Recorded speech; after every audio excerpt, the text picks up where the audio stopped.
Kong David एक ऐसा जज जिसकी परफेक्ट इमेज और लाखों फॉलोअर्स ने उसे एक सितारा बना दिया था, लेकिन एक हादसे ने उसकी पूरी जिंदगी पलट दी। जज से उसे बना दिया एक पब्लिक इंटरेस्ट लॉयर, जहां उसकी मुलाकात होती है कानून के लिए जीने वाली, इंसाफ के लिए लड़ने वाली लॉयर से। जब ये दो बिल्कुल अलग दुनिया के लॉयर मिलते हैं प्रो बोनो की पब्लिक इंटरेस्ट टीम में, तो शुरू होती है एक अनोखी पार्टनरशिप, जहां कॉर्पोरेट केस से कमाए पैसे उन लोगों पर खर्च किए जाते हैं जिनके पास कोई और उम्मीद नहीं। एक नया ड्रामा और नई कहानी आपको जरूर पसंद आएगी। तो कहानी की शुरुआत में हमें जीएस ग्रुप के सीईओ मिस्टर जैंग के एक केस के बारे में बताया जाता है।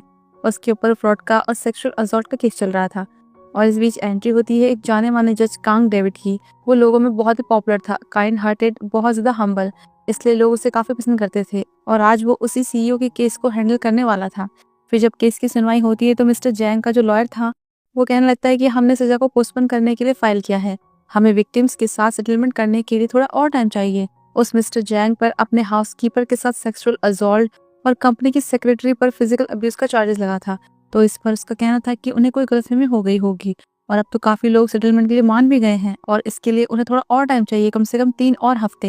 ये सुनकर तो कांग हंसने लग जाता है कि 3 हफ्ते काफी हो जाएंगे, और फिर उसे सुनाता है कि उसने अपने एम्प्लॉयज के साथ धोखा किया, कितने सारे लोगों से फ्रॉड किया है, सबकी लाइफ बर्बाद कर दी है, यहाँ तक कि लोगों के टैक्स का पैसा खाया है और अपने एम्प्लॉयज को फिजिकल अब्यूज किया है। चिल्ला चिल्लाकर अपना गुस्सा निकालता है कि क्या इन सब के लिए 3 हफ्ते काफी होंगे, और फिर उसे 10 साल की सजा और 70 बिलियन वॉन का फाइन लगाता है। ये सुनकर तो सब लोग तालियां बजाने लग जाते हैं, और कांग की पब्लिक रेटिंग भी बढ़ जाती है। तो ये देखकर वो बहुत ज्यादा खुश होता है। लोगों की नजरों में वो एक बहुत ईमानदार जज बन गया था, जो कि बिल्कुल भी करप्शन नहीं करता है, लोगों की सुनता है, सच्चे फैसले लेता है। न्यूज में भी उसके बारे में बताया जा रहा था, पर असल में ये सब बस एक दिखावा था। वो हम्बल होने का दिखावा कर रहा था, क्योंकि उसे बस फेम चाहिए था, और ये सब वो सिर्फ अपने मतलब के लिए कर रहा था। उसे सुप्रीम कोर्ट का जज बनना था, इसलिए वो सारे एम्प्लॉयज से बहुत अच्छे से बिहेव करता है, क्योंकि एम्प्लॉयज ही उसे नॉमिनेट कर सकते हैं। अगर वो एम्प्लॉयज के लिए अच्छा बनेगा तो वो लोग उसे ही वोट करेंगे। अपने इस मतलब के लिए वो अपने सीनियर चीफ जस्टिस, जो कि एक नंबर का करप्ट आदमी था, उसकी तक चापलूसी करता है। वो उसे परेशान भी करते हैं, लेकिन कांग को तो बस अपने काम से मतलब था। वो इतना ज्यादा दिखावटी था कि मीडिया के सामने जानबूझकर केसेस के बंडल लेकर आता था कि वो कितना ज्यादा काम करता है, कितनी मेहनत करता है। उसे बस अपनी पब्लिक इमेज अच्छी करनी थी, जबकि वो सारे केसेस तो पुराने थे जो कि सॉल्व भी हो चुके थे। वो अपने एम्प्लॉयज की हेल्प क्या करता था, इस तरह वो एक लड़की को देखता है तो उसकी हेल्प करने लगता है, लेकिन उसे ये नहीं पता था कि वो यहाँ की एम्प्लॉय नहीं, एक अटॉर्नी है। जब तक उसे पता नहीं था तब तो वो उसे बहुत अच्छे से बात करता है, उसके सामने बहुत अच्छा बनता है और उसके बदले काम तक करने लगता है। लेकिन जैसे उसे पता चलता है कि वो एक अटॉर्नी है तो उसका बिहेवियर ही बदल जाता है। तो वो लड़की उसे अंकल कहती है। ये सुनकर तो वो भी उस पर गुस्सा करता है, उसे आंटी बोलता है, और दोनों में बहस होने लग जाती है। कांग तो उसे कहने लगता है कि तुम मुझे जानती नहीं हो क्या, तुम टीवी वगैरह नहीं देखती हो, मैं बहुत ही बड़ा आदमी हूँ।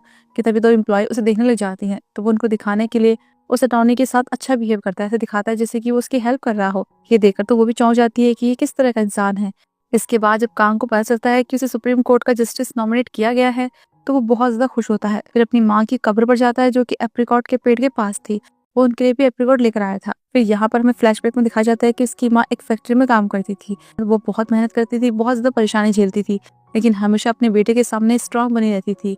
तो बचपन में वो अपनी माँ को लोकल एप्रिकॉट दिया करता था। वो खट्टे होते थे, लेकिन उसकी माँ कहती थी कि ये बहुत ही टेस्टी है। और इसी तरह लगातार काम करते करते कुछ सालों बाद उसकी माँ की मौत हो गई थी। अब प्रेजेंट में वो अपनी माँ को ही याद कर रहा था, और उन एप्रिकॉट को खाते हुए कहता है कि ये बहुत ज्यादा स्वीट है, ये खट्टे नहीं है, महंगे हैं। फिर ऑफिस वापस आकर उसकी सेक्रेटरी उसे बताती है कि अब तो आप सुप्रीम कोर्ट के लिए नॉमिनेट हो गए हो, तो प्लीज मुझे भी प्रमोट करने की कोशिश करना। तो वैसे दिखाता है जैसे कि उसे नॉमिनेट होने में कोई इंटरेस्ट ना हो। तो वो उसे बताती है कि आपको कोई हाई स्कूल का फ्रेंड आपसे मिलने आया था, उसको नोट देती है। नोट में उसका नाम देखकर तो वो पहचान जाता है, सोचता है कि अचानक से इतने सालों बाद इसे मेरी याद कैसे आ गई। फिर उसको कॉल करता है और शाम को उससे मिलने जाता है। दोनों काफी सारी बातें करते हैं। तो उसका दोस्त उससे ऑटोग्राफ मांगता है कि तुम तो कितने सक्सेस हो गए हो, कितने बड़े आदमी बन गए हो। यहाँ तक कि वो कांग के पहले प्यार के बारे में बात करता है, जिसे कांग बहुत ज्यादा पसंद करता था, और उसके लिए गिफ्ट खरीदने के लिए उसने इसी दोस्त से 30,000 वॉन भी लिए थे। दोनों अपनी पुरानी बातें याद करते हैं। इसके बाद बहुत सारे ड्रिंक कर लेते हैं। फिर अगले दिन कांग कोर्ट पहुंचता है, तब वहां पर एक रिपोर्टर उसका इंटरव्यू लेने आया हुआ था। तो कांग फिर से अपना वही नाटक शुरू करने लगता है। केस फाइल्स का बंडल निकालने के लिए जैसे ही गाड़ी खोलता है तो उसकी नजर एक एप्पल के बॉक्स पर पड़ती है। उसके अंदर पैसे रखे हुए थे, तो वो उसमें देख लेता है। इससे तो वो डर जाता है कि पैसे कहाँ से आए। फटाफट से डिग्गी बंद करता है और वहां से गाड़ी लेकर निकल जाता है। उसे समझ नहीं आता है कि ये सब कैसे हुआ और उसके पास ये पैसे कहाँ से आए, किसने दिए, क्योंकि एक जज के पास से इस तरह से पैसे निकलना कोई अच्छी बात नहीं थी। उस पर रिश्वत लेने का केस बन सकता था। इससे तो बहुत डर जाता है। वो अपने उस दोस्त से भी बात करता है, लेकिन उसे कुछ पता नहीं चलता। फिर अपनी उसी लोकेशन पर जाता है जहाँ पर कल गाड़ी पार्क करके रखी थी, लेकिन वहां पर कोई सीसीटीवी नहीं था।